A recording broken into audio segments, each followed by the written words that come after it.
একদিন একটি ছোট্ট গ্রামে বাস করত গফুর নামে এক সহজ সরল কৃষক। গফুর ছিল খুবই পরিশ্রমী, তবে তার জীবনে সবকিছুই চলত খুব ধীর গতিতে। সে সব সময় ভাবত, যদি আমার একটু বেশি সময় থাকতো, তাহলে আমি আরো বেশি কাজ করতে পারতাম। একদিন সে মাঠে কাজ করছিল, তখন হঠাৎ আকাশ থেকে একটি দৈত্য নেমে এল। দৈত্যটি বলল, গফুর, তুমি সব সময় সময়ের অভাব অনুভব কর। আমি তোমাকে একটি বিশেষ ক্ষমতা দিতে পারি, যে কোনো মুহূর্তে তুমি ইচ্ছা করলে সময় থামিয়ে দিতে পারবে। তবে একটি শর্ত আছে, তুমি সময় যতবার থামাবে, তোমার জীবন থেকে একটি দিনের আয়ু কমে যাবে।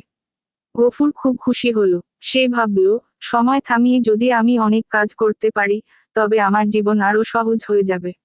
সে দৈত্যের প্রস্তাবে রাজি হলো। গফুর প্রথমেই তার কাজ থামিয়ে সময় থামানোর ক্ষমতা ব্যবহার করতে লাগলো। প্রথম কয়েকদিন সবকিছু খুবই ভালো লাগলো। সে প্রচুর কাজ করত এবং সময় বাঁচিয়ে নিত। কিন্তু ধীরে ধীরে সে লক্ষ্য করল, যখন সে সময় থামায়, জীবন থেকে শুধু দিন নয়, সুখও চলে যায়। তার বন্ধুরা, পরিবার, আনন্দ, সবকিছু ধীরে ধীরে ম্লান হয়ে যাচ্ছে। গফুর বুঝতে পারল, শুধু কাজ করাই জীবনের মূল উদ্দেশ্য নয়। জীবনের আসল সৌন্দর্য লুকিয়ে আছে সময়ের মধ্যেই, যেখানে আমরা বন্ধুত্ব, ভালোবাসা আর আনন্দের সঙ্গে জীবন উপভোগ করতে পারি।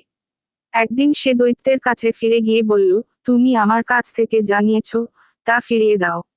আমি আর সময় থামিয়ে কিছু অর্জন করতে চাই না। আমি আমার জীবনকে যেমন আছে, তেমন ভাবেই উপভোগ করতে চাই।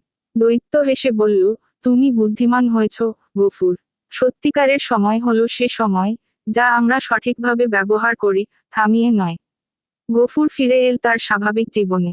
এবার আর সে সময় নিয়ে উদ্বিগ্ন নয়, বরং প্রতিটি মুহূর্তকে উপভোগ করে। তারা চিহ্ন শিক্ষা, তারা চিহ্ন জীবনের প্রতিটি মুহূর্ত মূল্যবান। কাজ গুরুত্বপূর্ণ, তবে তার সঙ্গে আনন্দ এবং সম্পর্কও সমানভাবে গুরুত্বপূর্ণ।